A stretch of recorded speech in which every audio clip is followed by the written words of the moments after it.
Ladies and gentlemen, good day and welcome to the Deepak Nitrite Q2 FY'25 earnings conference call hosted by IIFL Securities Ltd. As a reminder, all participant lines will be in the listen-only mode and there will be an opportunity for you to ask questions after the presentation concludes. Should you need assistance during the conference call, please signal an operator by pressing star then 0 on your touchtone phone. Please note that this conference is being recorded. I now hand the conference over to Mr. Viral Shah from IIFL Securities. Thank you, and over to you, sir. Thank you, Sagar.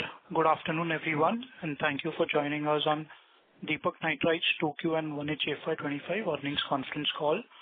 Today, we have with us Mr. Maulik Mehta, Executive Director and CEO, Mr. Sanjay Upadhyay, Director Finance and Group CFO, and Mr. Somsekhar Nanda, CFO of Deepak Nitrite Ltd. We will begin the call with opening remarks from the management team, followed by an interactive Q&A session. At the outset, I would like to clarify that certain statements made or disclosed on the conference call today may be forward-looking in nature, and a disclaimer to this effect has been included in the results presentation shared with you earlier. To begin, Mr. Maulik Mehta will share views on the operating performance and the growth plans of the company, followed by Mr. Sanjay Upadhyay, who shall take us through the financial and segmental performance. The result documents have been shared with you earlier and have also been posted on the company's website. I now invite Mr. Mehta to share his opening comments. Thank you, and over to you, sir. Thank you, Viral. Good evening, everybody, and a warm welcome to all of you on Deepak Nitrite's Q2 and H1 FY'25 earnings call. Belated wishes for Diwali and wishing all of you a prosperous new year ahead. Our results documents were shared earlier with you, and I hope you've had an opportunity to glance through them. I'll cover the key financial and operational highlights for the quarter and half year. Mr. Upadhyay will then present you with a more comprehensive financial overview during the period under review. Following that, we would love to hear your questions. To start with, I'm delighted to share that we have commenced our foray into advanced materials in line with the long-term strategic plan that has been conveyed by our chairman earlier. As emphasized by him, selecting the right technology partner has been crucial, and we have dedicated ourselves to finalizing a technology licensing agreement. Yesterday, the Board of Directors of Deepak Chem-Tech Ltd, our 100% subsidiary, approved the following. To proceed with the project to manufacture polycarbonate resins involving an investment of approximately 5,000 crores, inclusive of greenfield infrastructure and capital expenditure. This investment will be funded through a balanced mix of debt and equity, contingent upon the completion of detailed engineering. To this end, DCTL has secured a technology partnership by entering into an agreement with affiliates of Trinseo PLC to license its technology for the production of polycarbonate resin. Trinseo's technology is highly regarded by leading customers for its quality and consistency. Additionally, DCTL will acquire Trinseo's assets, including all proprietary equipment with an annual capacity of 165,000 metric tons, currently located in Stade, Germany. This agreement also grants access to Trinseo's globally recognized caliber resins and trademark. Now, this marks a significant milestone, and we're actively working towards achieving our goals. And on this note, I would like to take the opportunity to mention that India's demand for polycarbonate resins was approximately 240,000 tons in 2023, and it is projected to grow at a rate exceeding that of India's GDP. Currently, the entire demand is met through imports. The PC resin plant will cater to a wide range of applications across sectors such as mobility, electronics, electrical, medical equipment, aerospace, packaging, and various other emerging and sunrise industries in the country. Additionally, new applications such as EV battery boxes are anticipated to further accelerate demand growth. Deepak's strategy focuses on expanding downstream integration, and the PC resin investment aligns with this approach as part of the phenol value chain. Now coming to the operational performance in Q2 and H1. Business sentiment in the quarter remained mixed due to geopolitical uncertainty linked with high interest, limited operating rates in Europe and China, low price destocking, and volatile crude oil prices. While there are segments where we have witnessed positive sentiment, a short-term challenge from persistently underpriced product available from China has prevented a broader recovery so far. And this was exacerbated by logistical challenges due to increasing freight rates and sailing times. While a key market like Europe has slowed, emerging markets like Asia present growth opportunities driven by strong domestic consumption and rising onshore value addition. India has reinforced its role as a dependable manufacturing hub, providing a key alternative to China amidst these challenges. As a result, we see manufacturing capacity and capability build-up taking place in India, driving higher requirements for a variety of inputs. Industries such as medical equipment, semiconductors, telecommunication equipment, and industrial products, to name a few, which has not traditionally been strength for Indian manufacturing. So emerging as exciting avenues for growth, and by adding polycarbonate resins, we have positioned ourselves and our product portfolio to be increasingly relevant to these requirements. Now, as a result, our business, which is 84% dependent on domestic customers, has proved to be a resilient bulwark amidst this global volatility. For Q2, consolidated revenues grew at 14% year-on-year, and for H1, consolidated revenues were higher by 18% on a year-on-year basis. This performance was powered by a strong growth in the phenolics business, driven due to improved demand supported by capacities being operated at high utilizations, investing upstream, debottlenecking, and maintaining wallet share across our diversified product range in advanced intermediates. We have also successfully integrated sustainable energy sources, improved key product circularity, and pivoted towards non-traditional customer geographies as we prioritize operating rates across locations.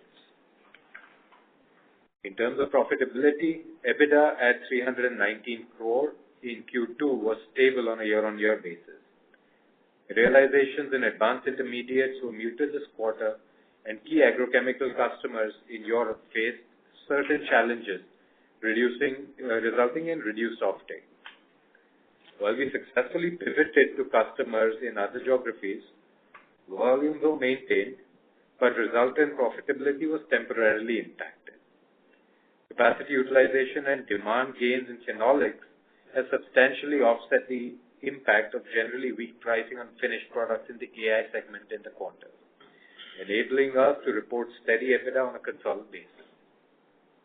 For H1, EBITDA increased by 15% year-on-year to 647 crores, with an EBITDA margin of 15%. And this was largely driven by Deepak Phenolics, which capitalized on steady realizations and higher volumes by optimizing capacity, and this enabled the company to serve this increased demand from customers. On the operational front, our domestic business, as I mentioned, contributes 84% of overall revenues versus 80% in the same quarter last year, while exports contributed to 16%. This reflects the shifting of volumes from Europe to Asia in most cases, and we've been able to increase our wallet share with customers.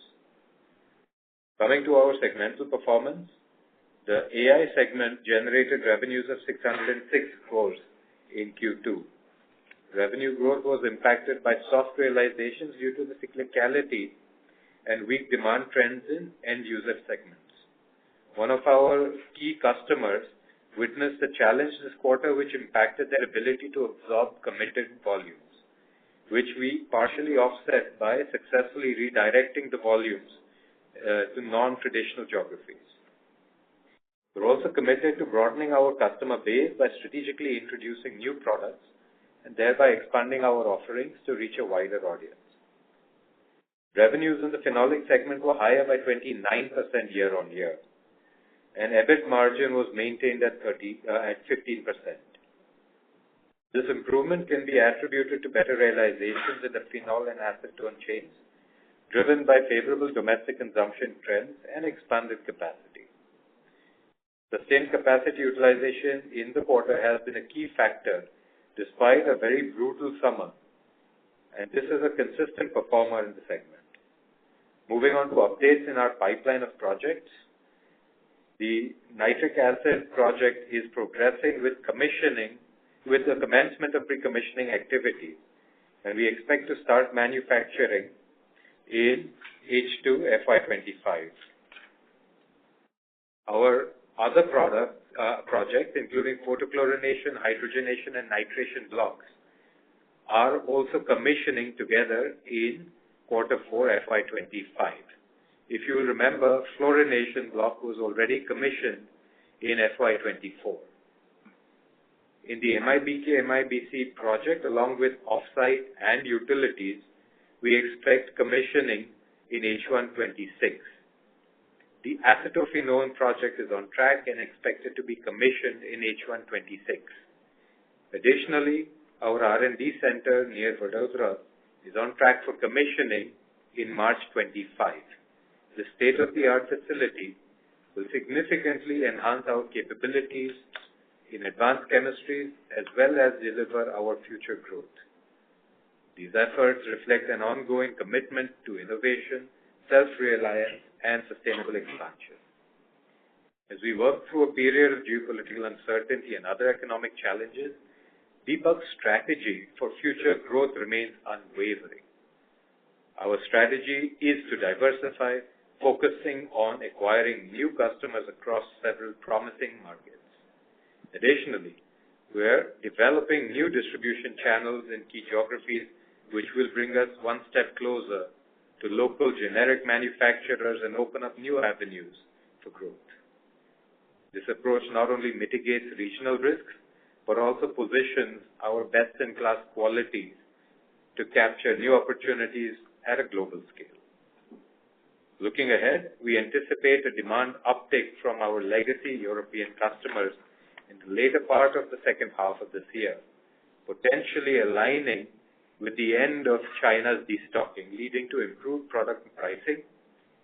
Several projects are nearing completion over the next 6 months, including nitric acid, nitration, reduction, photochlorination, acetophenone, cumene hydroperoxide, MIBK, and MIBK-AC, as well as the R&D center.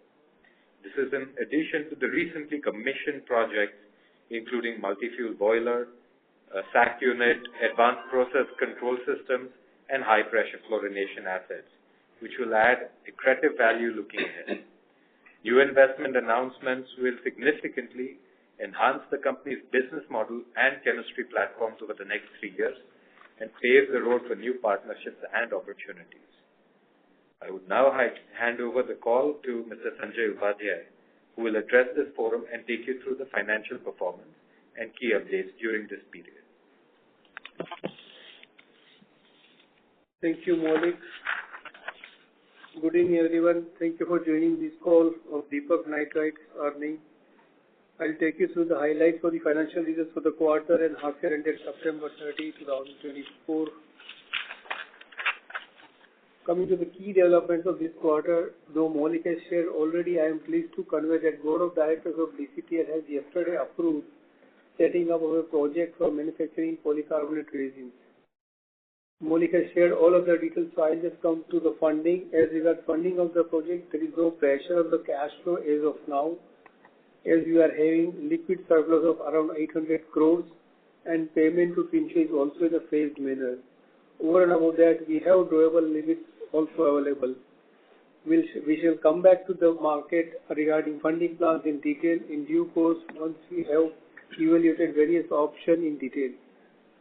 Additionally, we have invested 34 crores in Oxo Chemical Limited which has ventured into business of polycarbonate compounding based products and derivatives.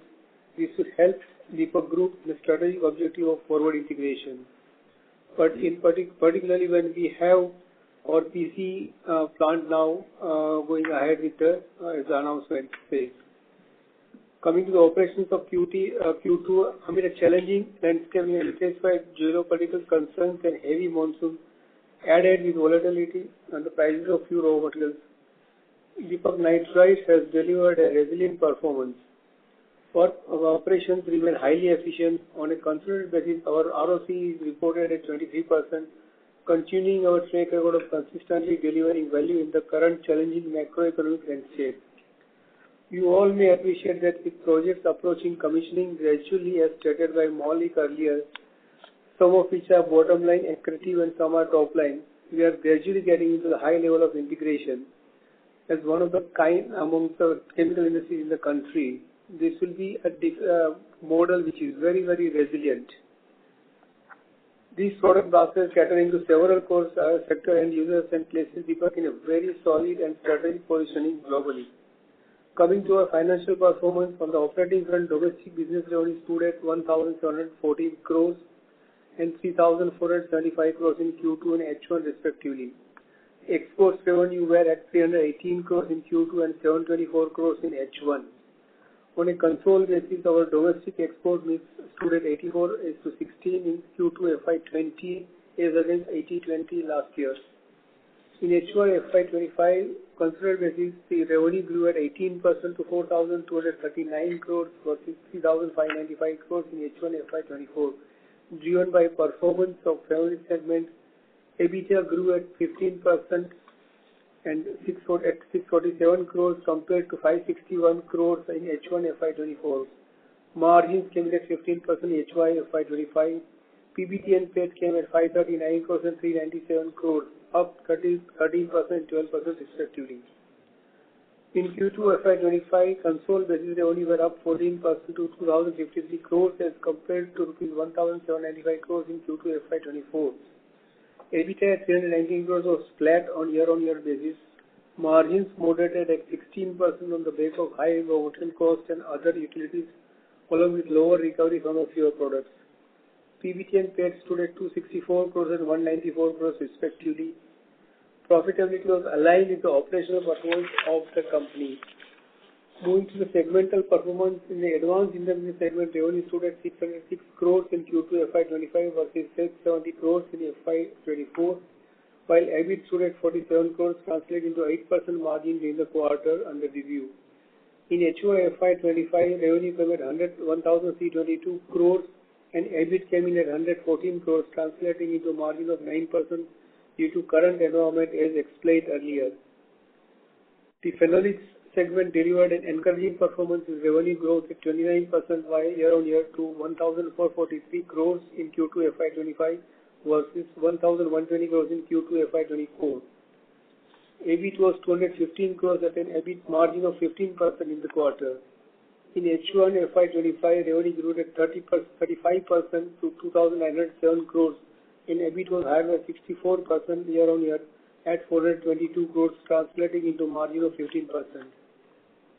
On the balance sheet front, the company's financial position is significantly enhanced and the company continues to maintain zero debt position on a net basis with a net worth of 5,125 crores on considered basis.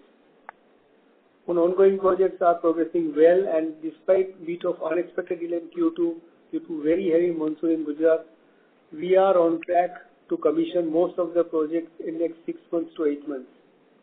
Our R&D team is driving innovation, focusing on developing new products that will support the expansion of specialty chemicals capabilities. The new plants will enhance our self-reliance on essential raw materials and maximize profitability once fully operational.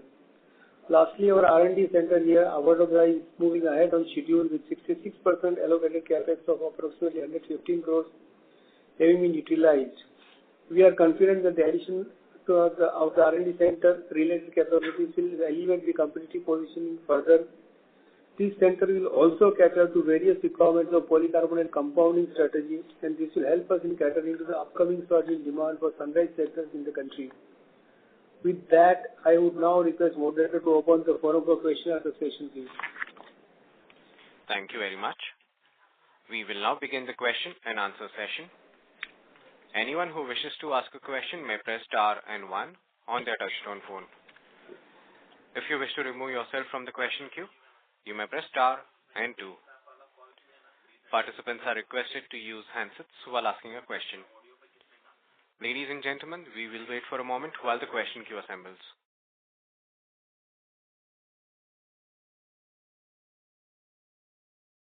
Our first question comes from Nirav Jimodia from Annual Corporation. Please go ahead. Yes, sir. Thanks for the opportunity and congratulations to the entire team of Deepak for acquiring the assets abroad and bringing those assets to India. So, the question basically is on the polycarbonate side only. So, one, we have announced that 165,000 tons of PC would be put up here in India at a capex of 5,000 crores.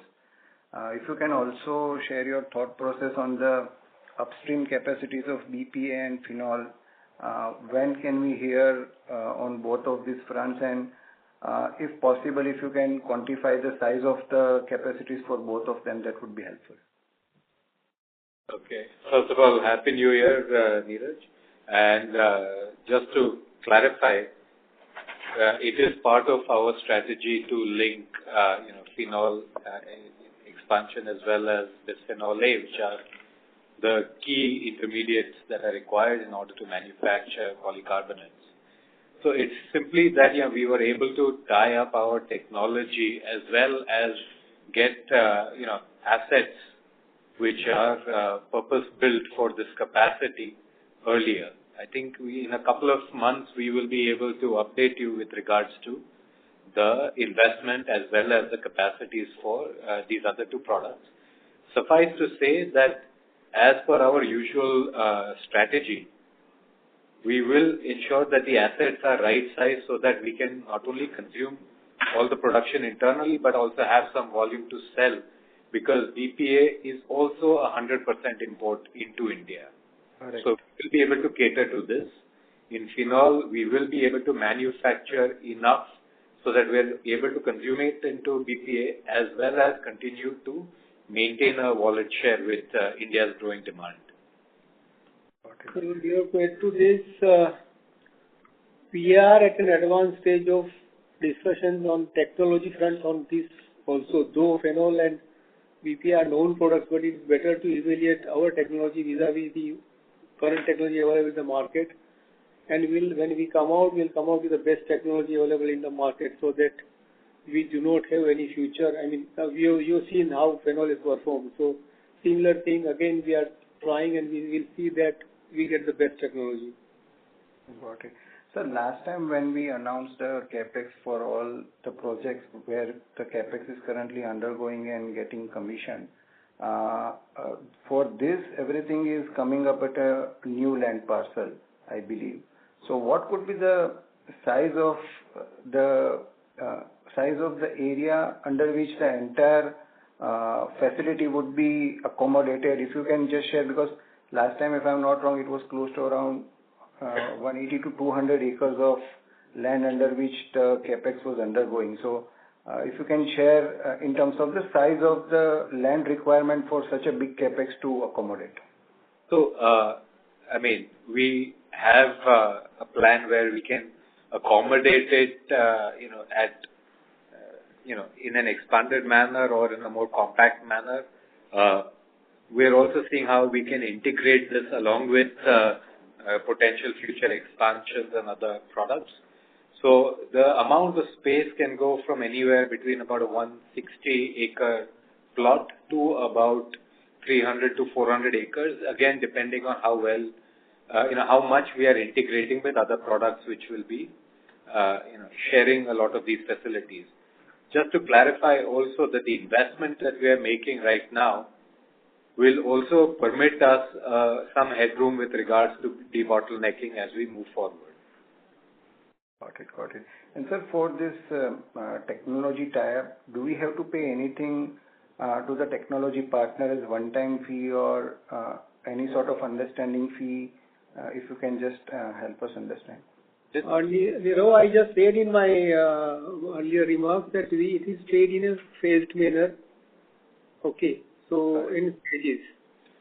But there's no royalty like one would normally have in most technology tie-ups. There is a technology fee and there is an asset purchase. Got it. The second bit is on the nitric acid side. You mentioned that the pre-commissioning activities is going to start sooner and plant would be commissioned in second half of FY'25. So is it now a right time to say like what sort of capacity of nitric acid we are coming up with, and would it be entirely for the captive purpose or will be selling something in the market also, given the kind of ramp up in the volumes for our existing product baskets? So our pre-commissioning activities have already begun. Okay. To clarify, and the capacity that we have is enough for our current consumption as well as our future growth opportunities that we have identified. In the interim, of course, we will also be able to participate, in the market. But our long-term strategy continues to remain making it for consuming it. And we see good opportunities for growth in nitrated products. Got it.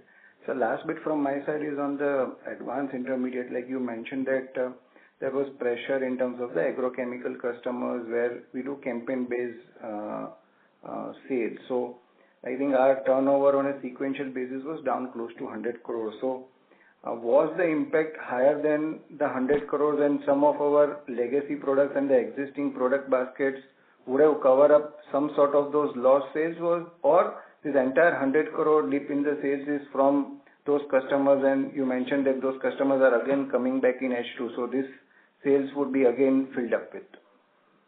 No, I mean, there is no loss of customer, Nirav. No, I'm not saying loss of customers. I'm saying that the customers which have deferred their purchases maybe because of the slowdown. So I was just trying to understand that this 100 crore impact, what we have seen in terms of top line on a quarter-on-quarter basis, I was just trying to understand that was the impact more than the 100 crores, and other products of ours in the advanced intermediates would have compensated some sort of those lost sales. Just wanted to understand that. No, so 100 crores was not linked to any single customer or two customers. It was linked more to the end segment, which is agrochemicals. So just to clarify, agrochemicals as a segment, a lot of customers have been, constantly down revising their volume guidance over the year, and in anticipation for the end of this destocking cycle, and are now also communicating back to us their confidence about significant improvement in volume pickup compared to the current and Q1, starting from towards the end of Q3 or Q4 onwards. So we can anticipate that this is the agrochemical slowdown that every other Indian company which also participates in this space was referring to. And we also concur with the general feedback that by and large CY'25 looks more positive than CY'24. Got it, sir. Belated festival wishes to the entire team, and wish you all the best. Thank you so much. Thank you. The next question comes from Rohit Nagraj from Centrum Broking. Please go ahead. Thanks for the opportunity. So again, the first question is on polycarbonate. So one, in terms of the existing facility in Germany, how old is the plant, and any specific reason why Trinseo wants to sell the entire asset? And another clarification on the same, based on the current margin environment on polycarbonate, what would be our expected payback? Because in phenol acetone project, we had a payback of 2.5 years, given the margin environment was very strong. So what is the expectation on the polycarbonate project? Thank you. Okay.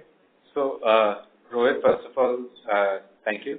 Just to add that the capacity for 165 KT in Stade is, their current capacity. The reason that they wanted to move their assets and the reason that we bought this is because we made it clear in our engagement with them that, we were not interested in taking just a single line. We were interested in taking this if they were interested in vacating the market and working with Deepak, where we would supply whatever so they're not exiting the business, they're just exiting the manufacturing of polycarbonate resins. They continue to remain invested in the intellectual property development compounding of this product, and they will look at buying the resin from Deepak as we relocate their assets to India. This also gives us the opportunity to supply to this growing Indian ecosystem, but at the same time, at a manufacturing cost which may be considerably lower than the current climate that European manufacturers are facing. And Deepak has good experience in seeing how to optimize and debottleneck as it learns the nuances of these new processes. So not only is Trinseo happy that its end customers will continue to remain happy with them, but it has also communicated that many of these customers are investing in capacities in India. And it wants to ensure that it doesn't lose these customers, so they don't have to go somewhere else to be able to get those compounds. And with an Indian manufacturing base, Trinseo will also be able to communicate to many of these customers that they stand de-risked. So I think to start off with, while it looks like a licensing agreement and an asset purchase agreement, I would say that it is the beginning of a comprehensive partnership moving forward. Now, sorry, what was the second question? So, as regards your the quality of asset, it's top class quality. Our team has visited, inspected, our technical team, and this quality is really good. The advantage with this asset is that you can see a running plant, It's very rare that you buy assets and you see a running plant which is actually performing, and our team is getting trained there, our technical team. So that's an added, again, the technology is from Trinseo and the assets are also from Trinseo, so that makes it all the more a very good combination for us. So there is no issue as such, and this also helps us, and please appreciate, this also helps us in reducing the capex commencement plan by at least 8 to 10 months or minimum year. That's a major advantage we are getting here. So overall, if you see, it's a very good deal for Deepak, win-win for us and for Trinseo both. And I'll just add one thing. This plant was put up when I would say money was cheaper. So the kind of MOCs that went into the construction of this plant, the assets, they're very exotic MOCs. Today, if someone was to put up a brand new plant, they might try to see how to optimize on some of these MOCs. So in a sense, we are getting a plant that has demonstrated performance, is in top class condition, and happens to have a large part of its asset base be, I would say, a little bit over-engineered. And that gives us a lot of comfort as well in being able to see how over a period of time we can start to eke out more and more value and throughput from the assets. Sure. This is really helpful. The second question, again, on the CapEx front. So out of the 14,000 crores CapEx plan till 27, how much have we committed till now and how much is left? And then just to give a broader understanding of FY'25 and FY'26 CapEx. Thank you. So around 7,000 we have committed, including this 5,000 plus earlier 2,000 what we have just shared about nitric acid and all. and balance 7,000 is there as part of MOU, where the phase 2 will commence, as Maulik was telling in the earlier question regarding BPA and phenol and all these things. So this all total is 14,000. Right. And for FY'25 and '26, what could be the capex number?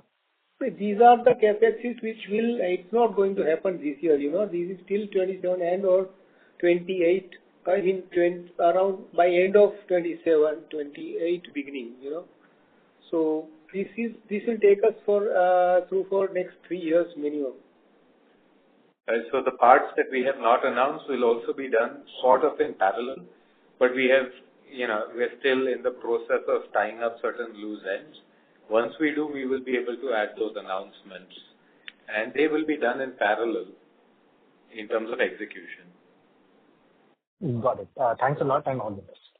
Thank you. Thank you. The next question comes from Krishan Parwani from JM Financial. Please go ahead. Yeah, hi Maulik bhai. Happy New Year and congrats on tie-up for the polycarbonate. Thank you so much. Happy New Year. Yeah. So just a couple of points on that. So let's say if you were to build this plant of 165 KTPA, what would have been the capex that you would have to incur? I mean, apart from the technological fee or the fee that licensing fee that you are paying.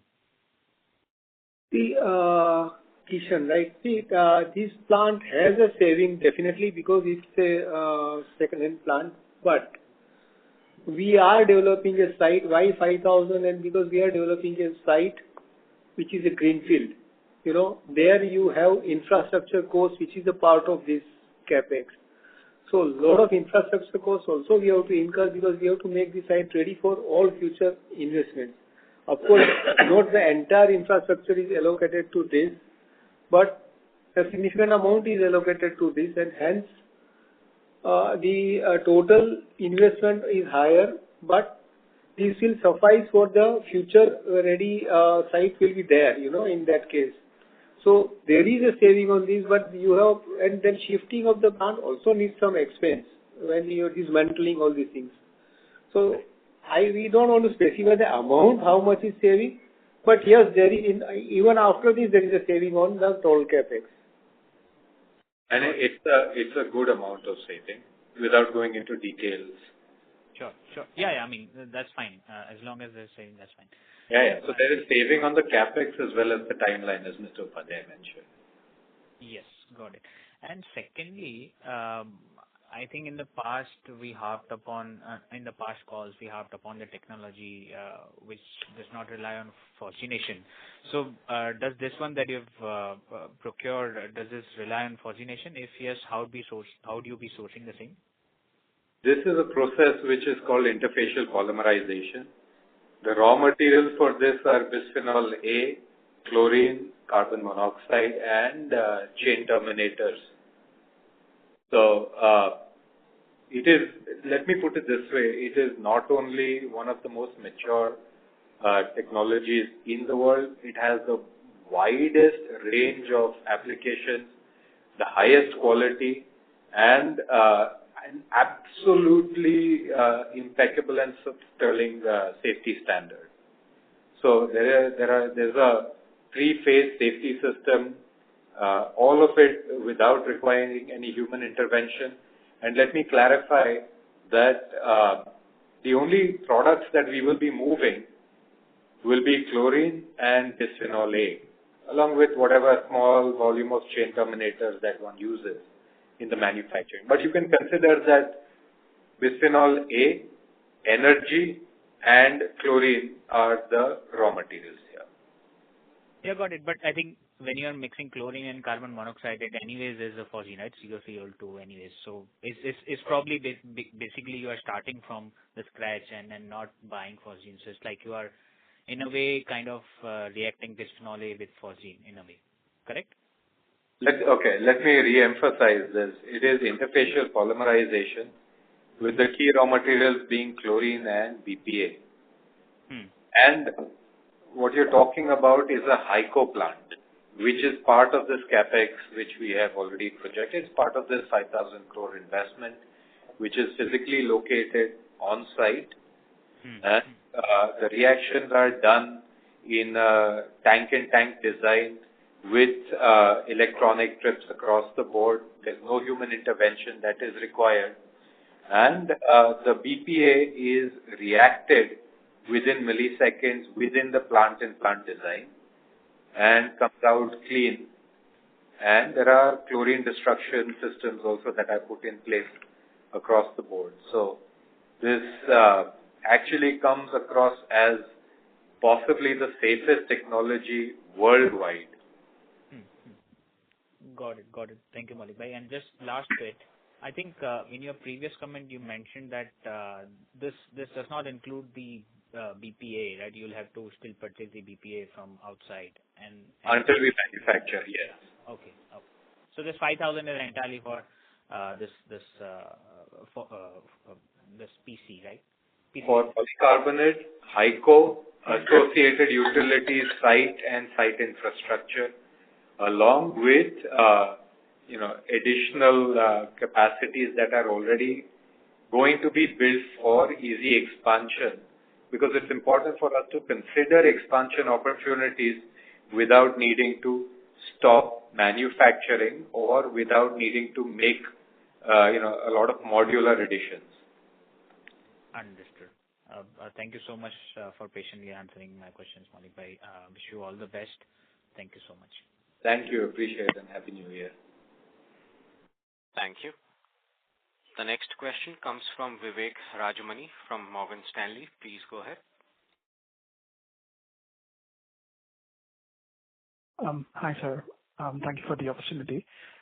First off, congratulations on this investment. Bit of an extension on what the previous participant was asking. You've approved an investment of about 50 billion rupees with the startup in FY'28 end. Given that Trinseo had sold this asset for about $52 million, would it be possible to give a broad breakup of how the monies would be spent? You obviously mentioned what all are going into it for the previous participant. But would it be possible to give a broad breakup of how the 5,000 crores would be spent? And given that, for the relocation, you're entailing about 3 years, what are the key milestones that you would think about for the relocation to happen over the course of 3 years? That's the first question. Vivek, I think you can rest assured that we've taken a good and accurate capital investment estimation. And I think, if I'm not mistaken, my finance team can correct me, Mr. Upadhyay can correct me, but we have taken, contingencies, margin money, cost of, relocation, as well as cost of, ensuring compliance in terms of how it will be moved. So there will be an entire strategy in place to know how the asset is moved from there to here, and the payments that have to be made. Again, to clarify, the cost of ensuring that the assets are ready for us to move is not in our scope. That belongs to Trinseo, and they are going to be doing that part. So, in terms of how the money will be spent and how the assets will be brought here, there is a strategy that is put in place, and it is reasonably tight, keeping international experts as well as Indian experts in the loop. I think over a period of time, we will be able to share some more color on that. Or even better, I'm sure that the investors would love to get to know more on a face-to-face interaction with Mr. Mehta, maybe in the forthcoming months. Sure, so that makes sense, and it's really helpful. Just a small other clarification. When you've mentioned in terms of the size of the land parcel to kind of cater to all of your investments, I imagine the acquisition would happen progressively over the next 3-4 years as you finalize these various investments. Would that be a fair assessment? No, you don't. I think the land is taken care of. Of course, the infrastructure development and the investment on those fronts will happen side by side. But I think the land parcel is well accounted for. Great, sir. And just one last question on the advanced intermediate side. We focused on the PC investment. Just wanted to get some color on, what's happening on the ground and how we should think about the demand and, earnings trajectory over the next few quarters. Thank you. Present tense, future perfect. But joking aside, one can assume that a lot of the end segments where the standalone business is operating will continue to see a similar level of volatility that we saw in Q1 and Q2 up until the end of Q3, and we are seeing recovery in a lot of the products that we are in. But one can anticipate that Q3 will be a mixed bag and Q4 will be much better. This is the same thing that I had also highlighted in the Q1 Concall, and we stand aligned with that even in November. So all of the indications seem to lean towards normalizing of the global environment in FY’25. Sure, sir. Thank you so much for all the answers and all the very best. Thank you. Thank you. The next question comes from Ankur Periwal from Axis Capital. Please go ahead. Hi, Maulik bhai. Thanks for the opportunity and congratulations for the tech tie-up here. Just seeking some more clarifications here. Earlier we had gone ahead and set up that the pilot compounding plant, the PC compounding plant, to be sure of which segments we want to get into. And if I hear you right, with this technology, although you mentioned it's slightly dated, it's safe and ability to enter into multiple end-use segments. So just trying to understand, are we focusing on much larger addressable opportunity now versus what you were thinking of earlier? And the tech team or the tech support from Tensio, will it be supporting us in terms of ramping up all these investments? So to clarify, it's not dated. Chemical manufacturing plants, they're not, let's put it this way, these are not plants which are expected to last 5 years or 10 years or 15 years.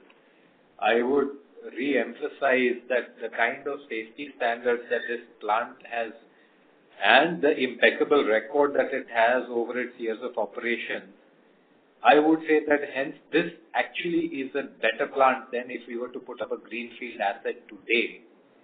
Along with the fact that its operational track record means that it has a stable of customers which appreciate the quality and the consistency. So these products have, approval cycles which may go into 8-9 months, a year, 2 years, even longer in certain cases like medical devices. So having an asset which has already gone through that, having a technology partner who is there, who is also partially a customer, who is also working with you to see how to partner up with end consumers. All of this means that all the investments that we have made so far in our compounding facility will get amplified multifold times with this. So it dramatically broad bases and eases our acceptance into the applications which we have been targeting.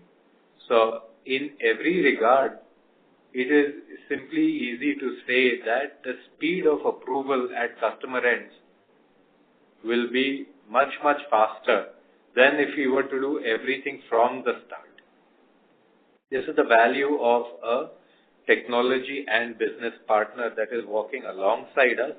And because it is a technology and business partner walking alongside us, you can imagine that it is in their best interest to see how quickly we can get the product out. Because their customers are already, even today, announcing investments to put up capacities in India for consumption. So it is also in Trinzio's best interest to see how we can get on spec and exceed the production capacity that we are transferring from start to India. Sure. That's helpful. And just a clarification, the royalty payment that we have made is for the... Not a royalty. There is no repeating. The tech fee, yeah. Correction. The tech fee that we have paid, it is irrespective of whether the capacity is 165 or going ahead, it could be probably 1 million ton.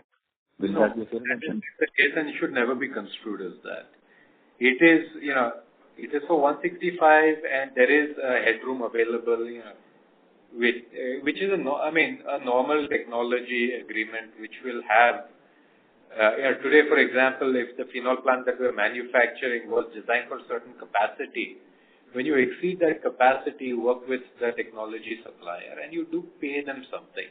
It is obviously much less than what it would be if it was a brand new license. But again, let me re-emphasize, if I make 1 million tons from the same asset, there will be payment because there is an expectation of support as well. Sure. But it is not a royalty. There is no repeating the payment. It's not an annual thing. Yeah, great. And just lastly, on the core advanced intermediates as well as the fine chemicals bit, you did mention that we do expect some uptake, let's say starting Q4. But just trying to understand it better, the pricing-led pressure that we are seeing across most of the products, is there any visibility of improvement over there? And how does it impact or either differs our new product launches given the lower pricing as well as the overall margin that we can earn in this business? So the new products that we are planning to launch, I think they have a clear rationale and an assumption, an agreement also with customers that there will be a pass-through of raw material cost increases or decreases both ways. So our margin is protected on those investments. We ourselves also invest in, upstream so that our margin expansion is in our control. And finally, with regards to the prices, I would not comment so much on the prices, but I would say that moving forward from Q4 onwards, we are anticipating with reasonable confidence that there will be margin expansion. Will this be the case for each and every product? No, but it will be the case for enough to be able to have a meaningful improvement in our EBITDA percentage, even on a standalone basis. Frankly, if you see the product, what we are going to commission into second half and maybe in the earlier first half, it's all backward integrated by and large, or there is an integration like nitric acid, like BTC, BTS, like MIBK, MIBC. These are all integrated, so it is definitely a margin accretive. It doesn't affect what is the global this thing, because it is a part of our overall strategy. So I don't think this thing will affect any such decisions, any such things. Sure. Thank you, Fadeji, for that. Thank you, Maulik. Thanks. Thank you. Thank you. The next question comes from Chirag Shah from White Pine Investment Management Private Limited. Please go ahead.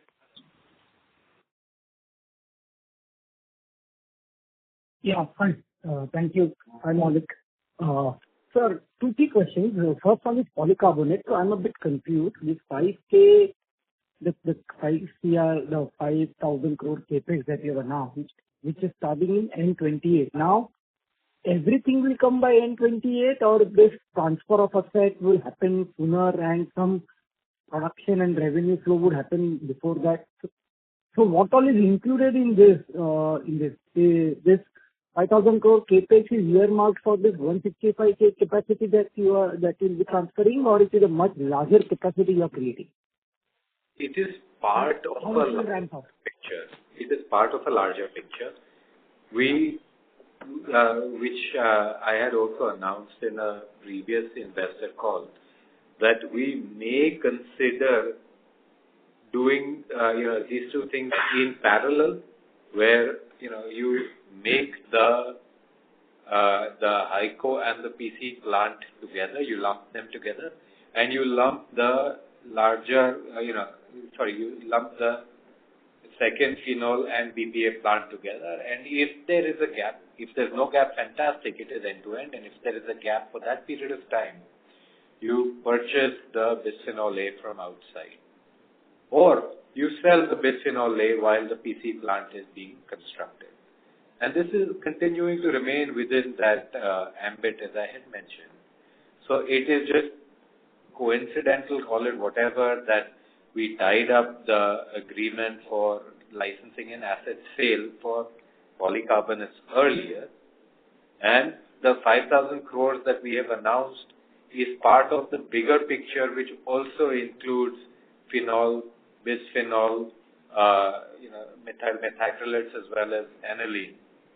So, I mean, a lot of these things, they're not necessary to connect to each other at the same time, but when they do, it looks beautiful, and obviously it will reduce the overall payback of the entire asset. But each one of these standalone has a large viability based on saying, okay, there may be a situation where one comes up and then 6 months later another one comes up.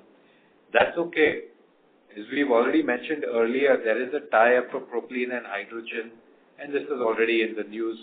This gives you a clarity that there is a plan for consumption of the same. Hence, there is already in place a strategy to connect the upstream manufacturing as well as the downstream consumption into polycarbonates, as well as the further downstream efforts that we put in place with regards to compounding now in partnership with Trinseo.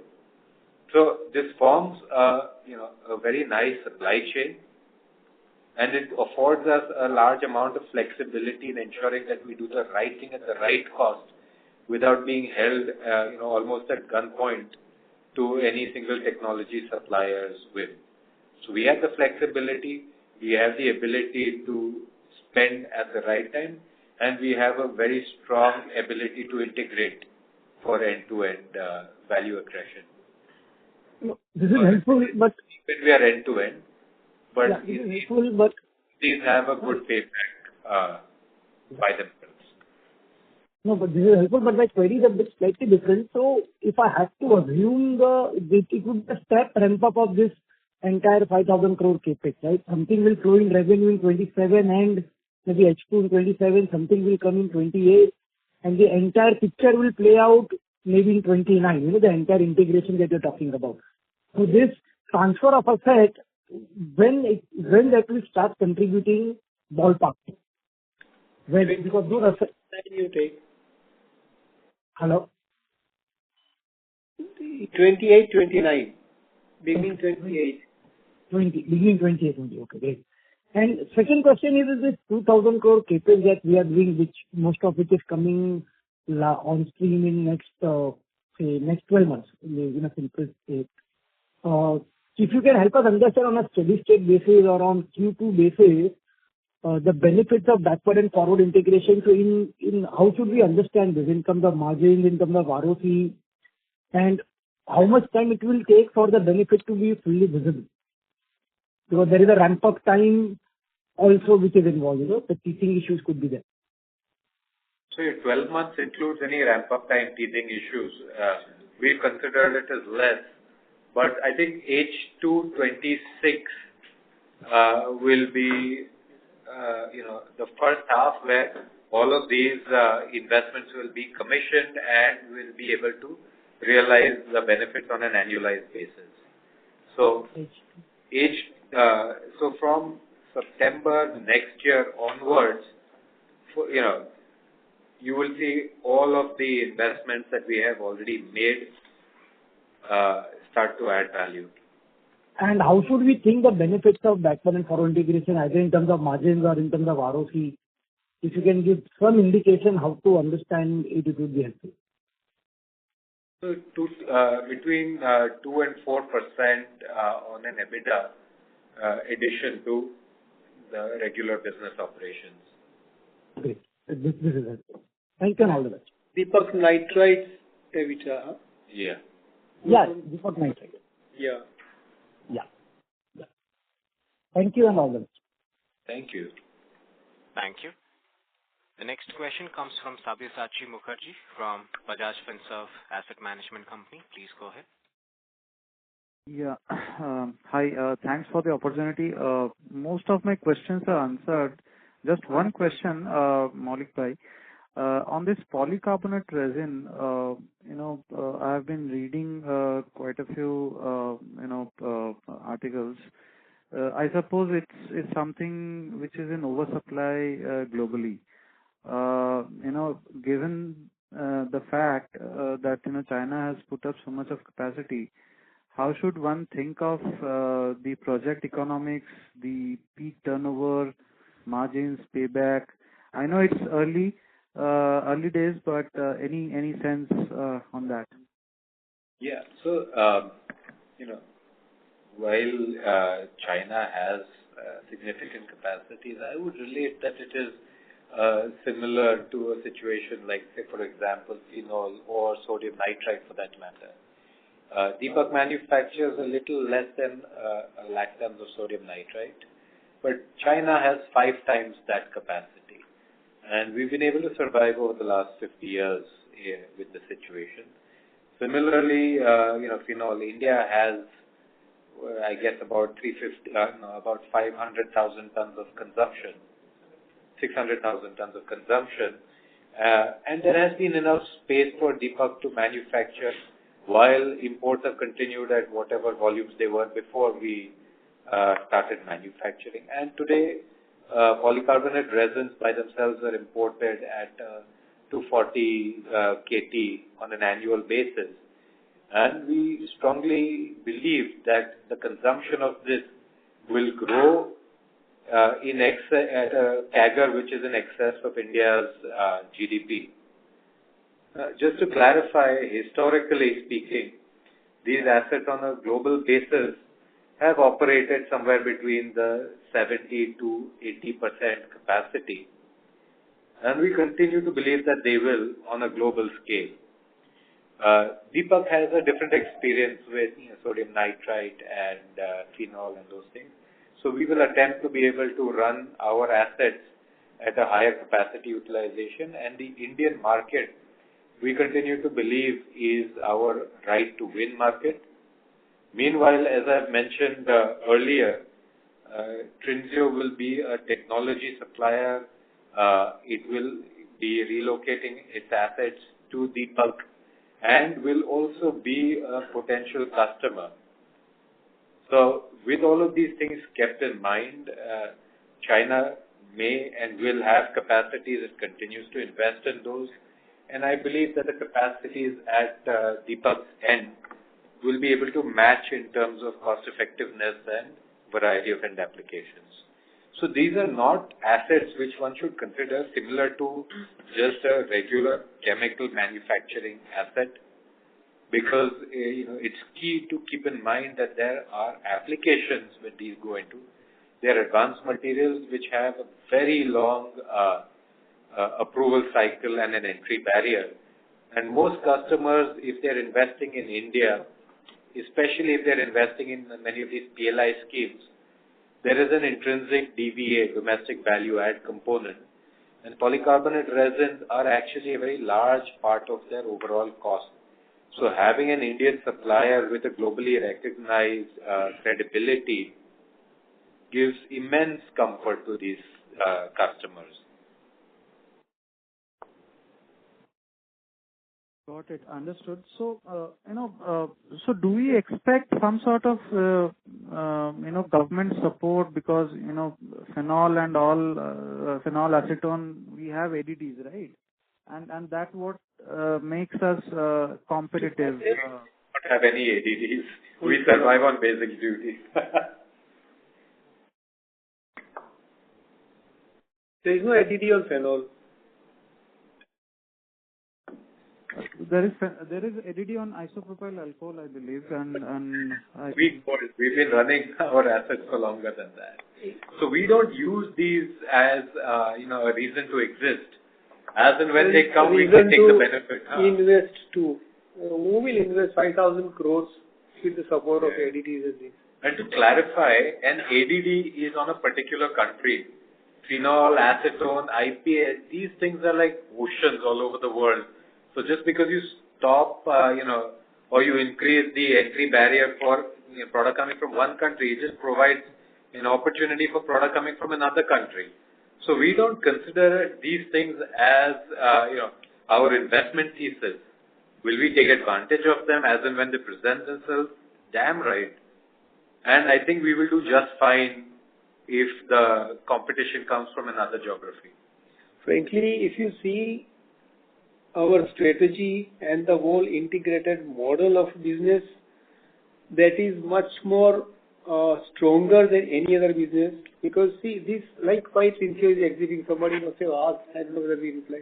Because they have standalone capacity, but today if you have BPA, if you have phenol, if you have PC, and if you have compounding also, that's a unique, it's a very, very strong business line, So, I mean, a competition will always be there, but we are not worried about that. And that is why we are creating such a model which is strong and resilient model. And in other businesses also, why we are getting into the backward and forward integration? Because this is what helps the business to survive whatever kind of volatility is there. So, I mean, the strength lies in these. Strength doesn't lie in the additives or any other things, So, please appreciate that. Otherwise, there is a need of putting another phenol plant in this. We all have self-save capacity, but we are doing that because we want to have an integrated model, including BPSG. So, this is where Deepak's strength and Deepak's vision lies and strategies lies. And what sort of IRR and payback we are looking at for this project? See, this is not the only project. Let's not look at this project in a standalone basis. Again, I repeat. We'll have to see the entire basket when we announce the other projects also. And then we'll have a detailed discussion on the total IRRs and paybacks, including infrastructure and what it is. Of course, this is good. I'm not saying no, even if we don't do that. But since we are having an integrated basket of products, we will have a discussion when we come up with other plans also. Okay. Thanks. That's all from my side. Wish you all the best. Yes. Thank you. Thank you. As there are no further questions, I now hand the conference over to the management for closing comments. Thank you all for joining this call. In case you have further queries, questions, you may get in touch with our IR team, Mr. Somsekhar Nanda. Thank you once again. Thank you. Thank you and Happy New Year. Thank you. On behalf of Deepak Nitrite, that concludes this conference. Thank you for joining us, and you may now disconnect your line.